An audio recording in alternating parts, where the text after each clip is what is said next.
Dimple fam! We're gonna be doing a things to pack and pack with me type of video for Japan. We're super excited. And yeah, this is look at the size comparison between our suitcases. So mine is definitely smaller. I should have bought a new one because this is a borrowed luggage from one of our families. It's actually kind of heavy. I find that the newer luggage is really light. But I'm like, do I buy it? Is it $100? So I'm like, I actually saw a really cute mini one, or Miki one. It was like 100 and something. And when I carried it, I was like, oh wow, this is like so light. I'm like, that's gonna make my trip so much easier because this base luggage without anything, it's heavy. I think yours is lighter or? Mine is. It looks heavy though. It's pretty heavy, but it's also really sturdy. I wish that I got a different luggage as well because I am a huge like germaphobe. And even before we brought this luggage up into the room, I had to wipe this thing with 20 sheets of Lysol. So I'm just thinking when we come back, it would be nicer if we had one of those ones that is what, like plastic. It won't take like because this is like material. I don't even know material. Like, so you gotta let that Lysol sink in. Yeah. Well, we could have sprayed it. It would have been way more efficient. But then I don't like the aerosol because it's like makes our house like smell just like Lysol, and you're breathing Lysol for days. We're gonna talk about the things that we think is important for our trip and what we think we should bring.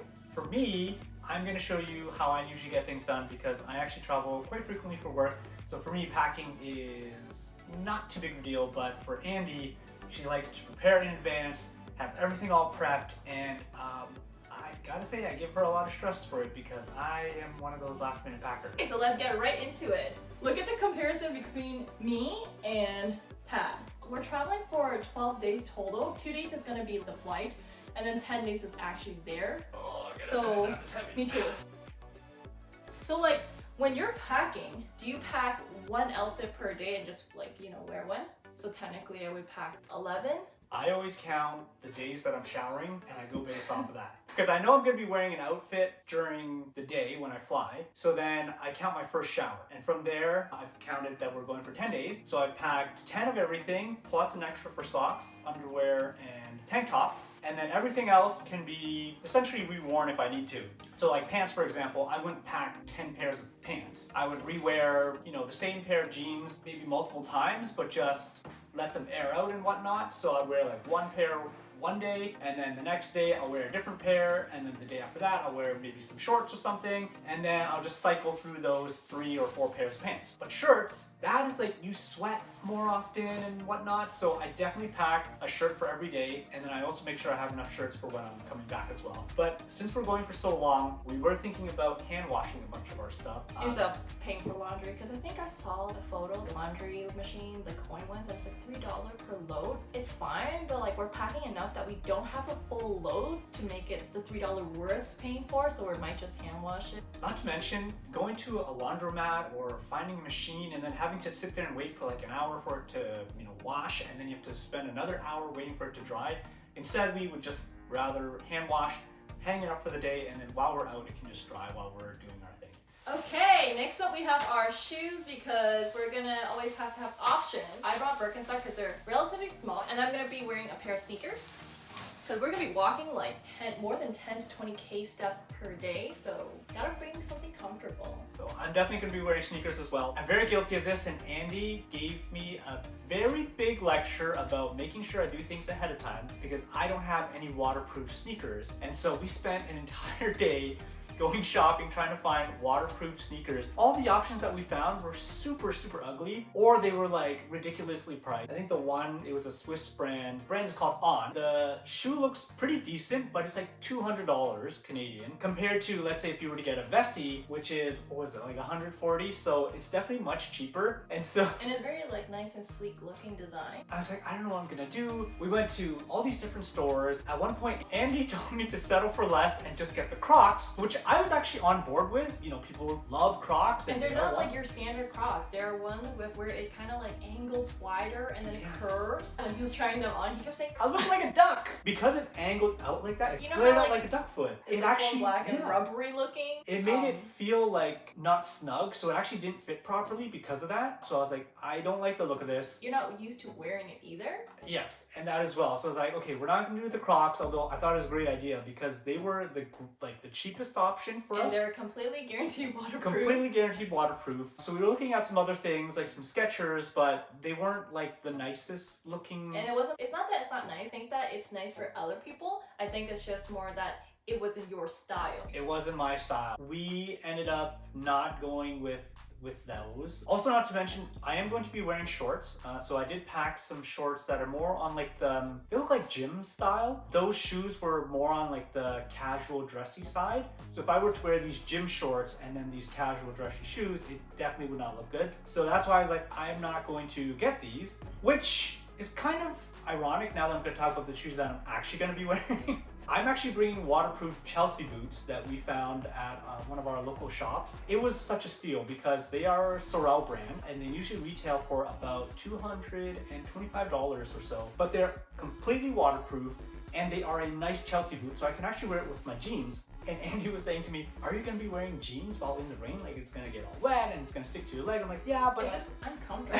Like just imagine like wet jeans all day. Like yeah, but because you're like if you're traveling, you're usually going to be sightseeing and you're doing a lot of stuff, and you're not going to be taking your transit going back and forth to your hotel and going back out. It's just like a lot of waste of time. So you're probably going to be stuck with wet jeans. that's fair, but at the same time, I also have like, again, this is very illogical and has to do with my germophobia. I don't like having my legs or my feet dirty. I typically don't wear shorts in the first place. Like the only time Andy ever sees me wear shorts is either at home when we're going to bed or we're at the gym, and I usually don't brush up against anything while at the gym. I would rather have wet soaking jeans than have wet soaking bare legs that have grazed up on all these other things and got dirt on them. To me, I would rather do that. These Chelsea boots actually look pretty nice. I'm very excited to wear them for the first time and very happy that we found them because we literally spent the whole day and Andy is very upset about that. I'm bringing this so that I can carry water just in case, so that I can make sure my number 2 is like good and I'm not backed up. Anyways, but I contemplated if I should bring this because look at how thick this is and it takes up so much room. I mean, I could like open it and put more stuff in there and then put it back in the suitcase, but this is like leather, so it's actually kind of heavy. Yeah, it's pretty decent. Yeah, so then like the last day when we like travel back to Narita airport, it's gonna be so freaking heavy because like you're gonna have so much like souvenir and all that stuff that you buy. It's gonna be so heavy.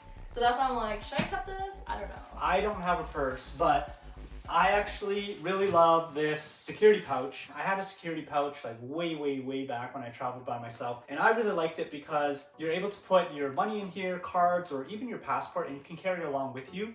And it's pretty like spacious. It's pretty spacious yeah.